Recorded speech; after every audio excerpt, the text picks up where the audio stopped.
Hey everyone, this is Jagriti Singh, and now we will study the second chapter of the book First Flight Nelson Mandela Long Walk to Freedom. In reality, Long Walk to Freedom is the name of autobiography of Nelson Mandela. इन्होंने खुद की life के बारे में लिखा है. Now, what is autobiography?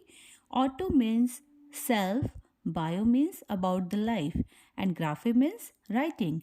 Long Walk to Freedom is an autobiography credited to South African President Nelson Mandela. Long walk to freedom एक autobiography है, एक आत्मकथा है जो कि South African president Nelson Mandela के ऊपर लिखा हुआ है और उन्होंने खुद लिखा है.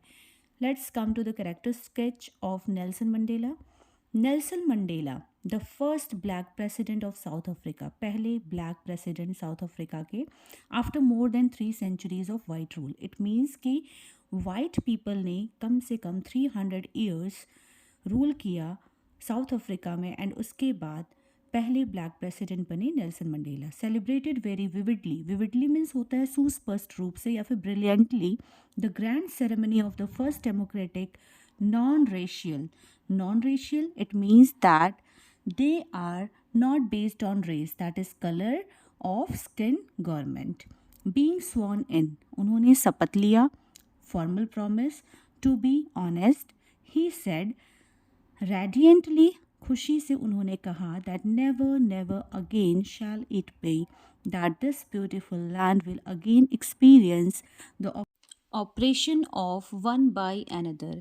इट मीन्स कि अब कभी भी ये धरती साउथ अफ्रीकन की ऐसी उत्पीड़न एक दूसरे के द्वारा नहीं झेलेगी. He pays homage to the freedom fighters, उन्होंने श्रद्धांजलि दिया फ्रीडम फाइटर्स जैसे कि Oliver Tambo, Luthuli, Yusuf Dadoo, इन लोगों को उन्होंने क्या किया, श्रद्धांजलि दी.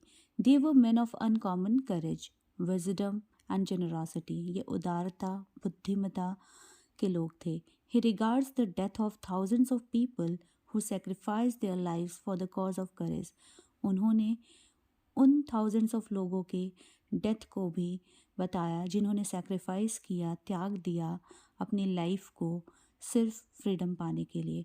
It is not the absence of fear but the victory over it, ये कोई डर की एब्सेंस नहीं थी बल्कि क्या थी, जीत थी, आज़ादी पाने की जीत थी. No man is born with harassment, कोई भी इंसान जन्म से ही उत्पीड़न नहीं होता है, ना उसे हरास किया जाता है. Rather love which comes naturally to human heart, यहाँ तक कि लव भी नेचुरली ह्यूमन हार्ट में आता है. He says every man has his duties to his family, to the community and to his country to perform honesty. उन्होंने कहा कि हर इंसान की ड्यूटी होती है, कर्तव्य होता है उनकी फैमिली की तरफ, उनके समुदाय मतलब कम्युनिटी की तरफ, एंड टू हिज कंट्री, उनके देश की तरफ, टू परफॉर्म ऑनेस्टी, ईमानदारी के साथ वो अपनी ड्यूटी को निभाएं. Let's talk about summary. Nelson Mandela was the first black South African president. Nelson Mandela पहले ब्लैक दक्षिण अफ्रीका के प्रेसिडेंट बने थे. An anti apartheid, it means कि रंग भेद विरोधी, revolutionary and political leader who served the country from 1994 to 1999. नेल्सन मंडेला ने अपने देश को 1994 से 1999 तक सर्व किया है. Mandela describes the struggle for freedom of black people in south Africa. उन्होंने डिस्क्राइब किया कि कितना ज़्यादा स्ट्रगल किया था आज़ादी के लिए काले लोगों ने साउथ अफ्रीका में. On 10 May 1994 Nelson Mandela took the oath. 10 मई 1994 में नेल्सन मंडेला ने शपथ लिया था as South Africa's first black president after more than 3 centuries of white rule. It means कि 300 साल तक सिर्फ गोरे लोगों का वहाँ पे रूल चल रहा था. 300 साल के बाद पहली बार कोई ब्लैक साउथ अफ्रीकन प्रेसिडेंट बना. His party had one 252 out of the 400 seats. 400 seats में 252 सीट्स उन्होंने जीते थे उनकी पार्टी ने in the first democratic elections in the history of South Africa. ये साउथ अफ्रीका की हिस्ट्री में पहली बार ऐसा हुआ कि कोई ब्लैक मैन प्रेसिडेंट बना. Many dignitaries and political from several countries had attended the inauguration ceremony that took place in the Union Building Amphitheatre in Pretoria. Union building amphitheatre जो कि प्रिटोरिया में है, वहाँ पे बहुत सारे डिग्निटरीज, पॉलिटिकल लीडर्स सेरेमनी को attend करने आए थे। In his speech Mandela addressed all dignitaries respectfully. अपनी स्पीच में मंडेला ने सारे डिग्निटरीज, सम्मानित जनों को रिस्पेक्टफुली एड्रेस किया and assured his fellow countryman that his country would never experience similar separation by one group over another.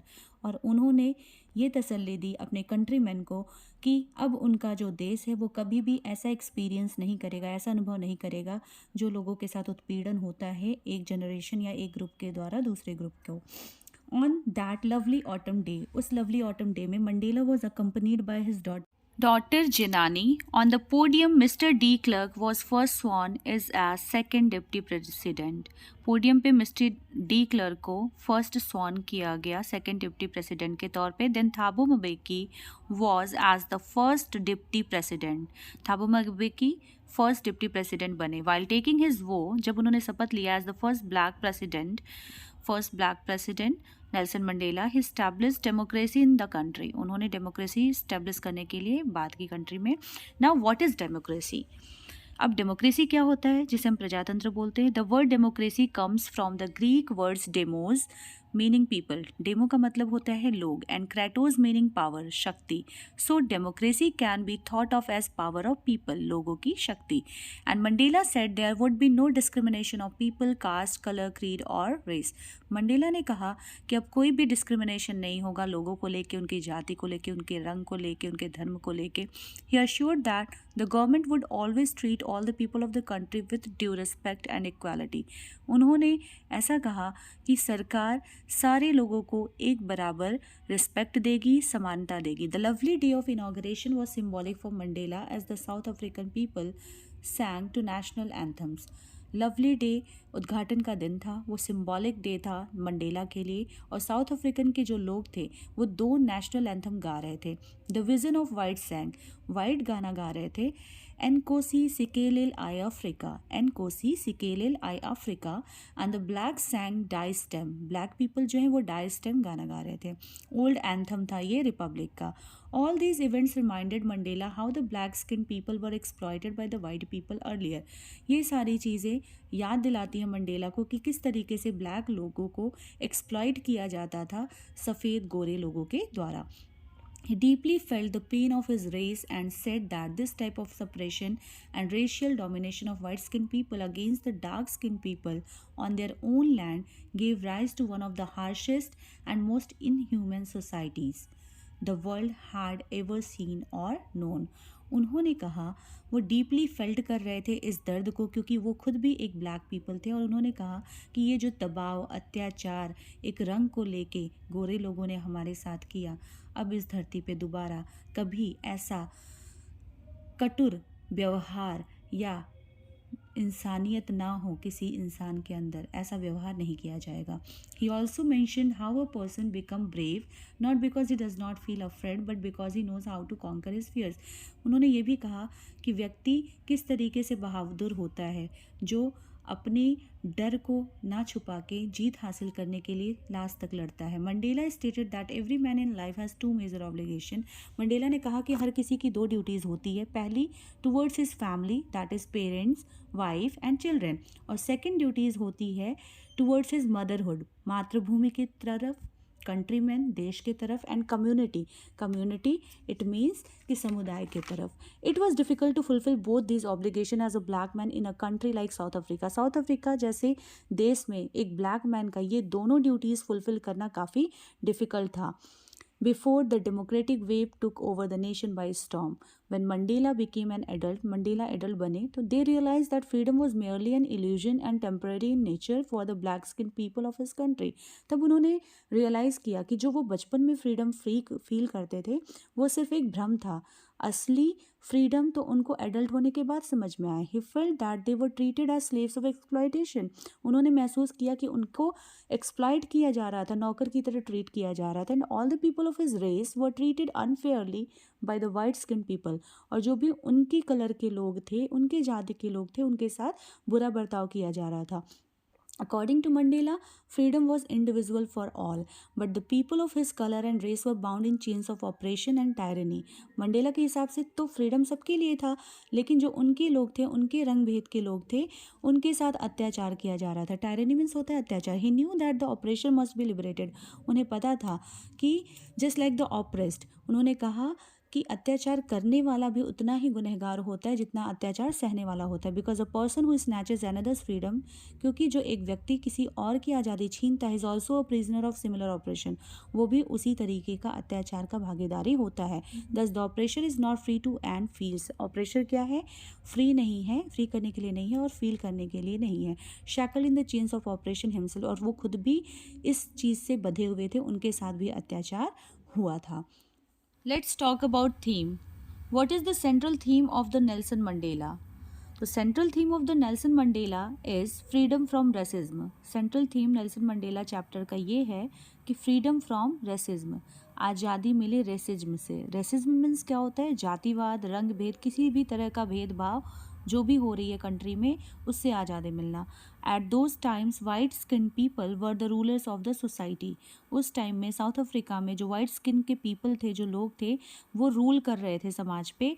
और जो लाइफ थी वो हेल थी ब्लैक्स के लिए. मतलब जो ब्लैक पीपल थे, उनकी जो लाइफ थी, उनकी जो ज़िंदगी थी, एकदम नर्क के समान थी. तो the central theme of the Nelson Mandela chapter is freedom from racism. Now come to the question answer of this chapter. Question number 1.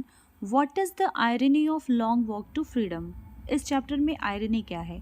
Mandela brought out the irony that not long ago he was regarded as criminal and now he was hosting dignitaries from all over the world. It means कि Mandela इस chapter में irony ये बताते हैं कि पहले हमको एक क्रिमिनल की तरह जज किया गया था क्योंकि मैं 27 ईयर तक जेल में था, और आज मैं डिग्निटरीज को होस्ट कर रहा हूँ पूरे संसार के. Second question is what are the consequences of oppression? Oppression के क्या क्या कॉन्सिक्वेंसेज हो सकते हैं? तो first one is lower self esteem, second frightening जो कि डर है, third shameful, fourth reduces life opportunities, ये लाइफ की अपॉर्चुनिटीज़ को भी कम कर देता है. तो these all are the consequences of oppression. Next question is what is Die-Stem? तो Die-Stem also known as the Call of South Africa. It is a former national anthem of South Africa. ये former national anthem है South Africa का. Thank you so much everyone for watching it and all the very best for your board examination.